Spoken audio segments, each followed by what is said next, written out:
Let me tell you something. The source of a lot of pain in life is caring too much. You worry too much about what others think of you. The little bumps in the road that happen every day in even your work. If you let these things take up too much space in your mind, it can lead to a life full of misery. However, if you take the time to understand why you care so much, you can change your typical reaction to different situations, and you can create a way of thinking that makes it hard for anything to throw you off balance. This video is going to be split into 2 parts. In the first part, I'm going to explain why you're so invested in things that are taking a toll on your mental well-being. Then, in the second part, I'll share how I managed to stop caring so much about those negative things that were dragging me down. Trust me, it's worth sticking around for both parties to get a complete understanding of why you care so much. Alright, let's dive into the first part, shall we? Where does our constant need to care come from? Well, it all boils down to 3 fundamental needs that every human being desires. The need to feel in control, the need for acceptance or connection, and the need for consistency. Our desire for control explains why we gravitate towards things like knowledge, food, shelter, and wealth. We want to have control over these aspects of our lives. That's why we care so much about them.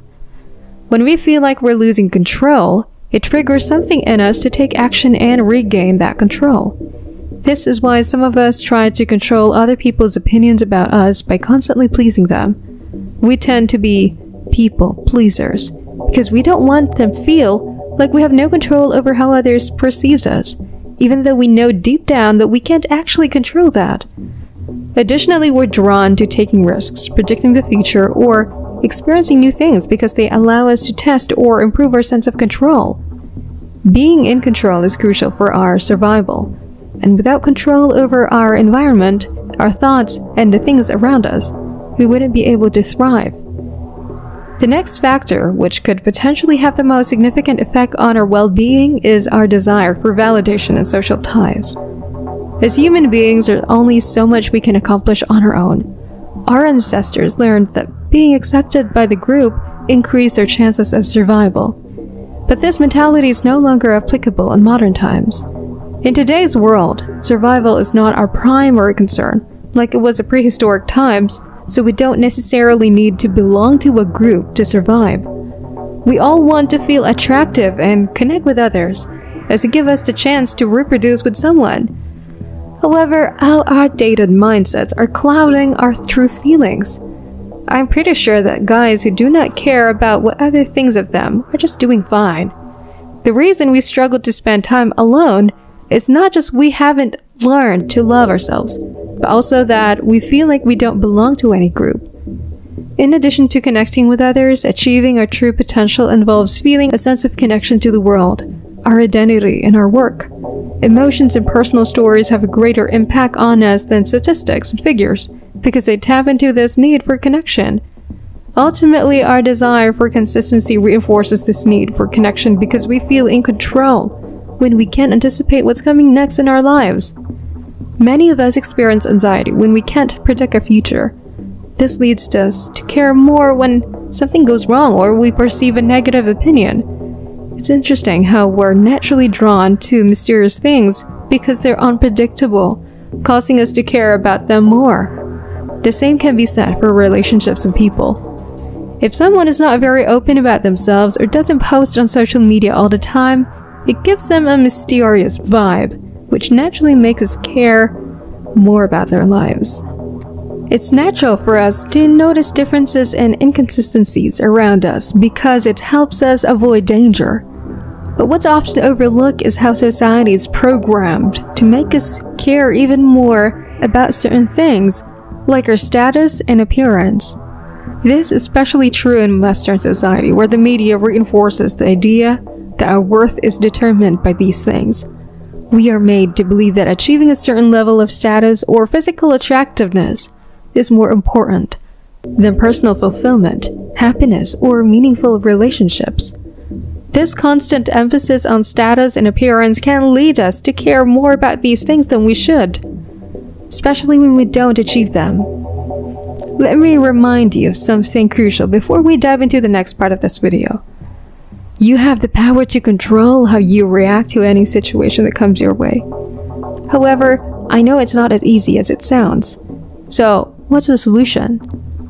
Now let's dive into part 2. How to stop caring.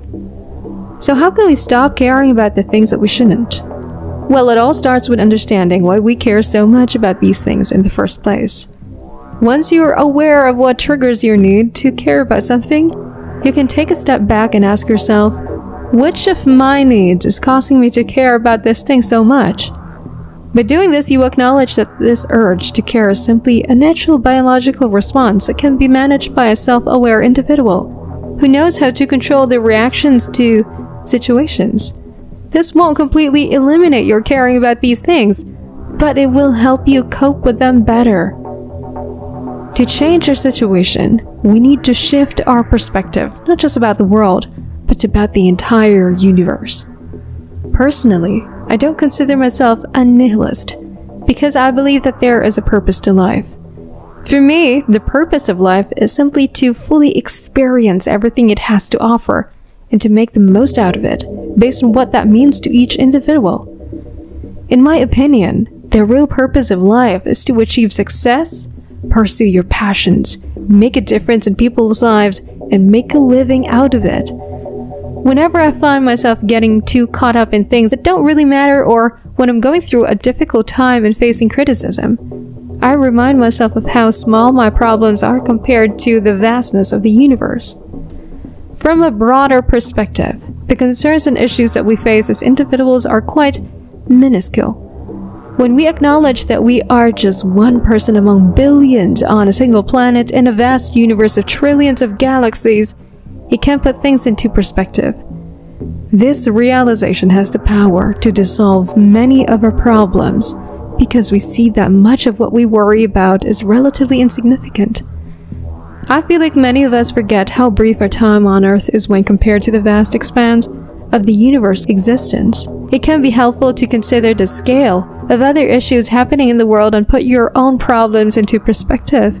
Nothing lasts forever, including your problems, memories, and even life itself.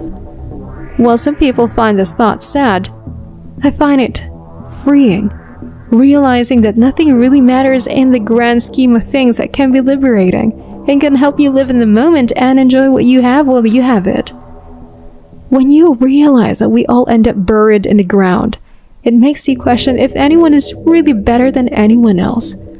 Life is a game meant to be experienced and enjoyed to the fullest, not a competition to accumulate the most money, status, or friends. Criticism from others for being your true self should not matter, because we all have the ability to pursue anything we want in life. This mindset allows me to act according to my authentic self, and the superficial things that used to matter to me no longer do. I have no problem busting out a dance move in front of strangers, or pulling off a prank in a crowded place. In fact, I've got plenty of videos on my YouTube channel of me doing just that. I also don't shy away from discussing controversial topics that are sure to draw criticism from people both online and offline. But you know what? At the end of the day, it doesn't matter. I'm committed to living my life on my own terms, even if it means facing judgment from others. And honestly, it's not a big deal because their opinions don't hold any weight in my life anyway. The reason I used to care about other people's opinions and things that happened in the past or could happen in the future was that I let my old, biologically programmed brain control me. But really, nothing is permanent and the future is unpredictable. So why overvalue these things? Instead, live your life the way you want to be. Be the person that makes you the happiest, and relieve yourself of the worries of your mind and body. This is the most powerful way to live. If you enjoyed this video, I'm glad it helped you. If it didn't, that's okay too. I'm not too fussed about it. My goal is to offer a new perspective on things and help you understand why you care about certain things in life. So if you found this helpful, please consider leaving a like to support my channel and helped us reach more people. And if you have thoughts or opinions on the topic, feel free to share them in the comments below. I love engaging with my audience and building relationships with you all. Thank you for watching until the end, I really appreciate it. I'll be back with more videos to help you out soon.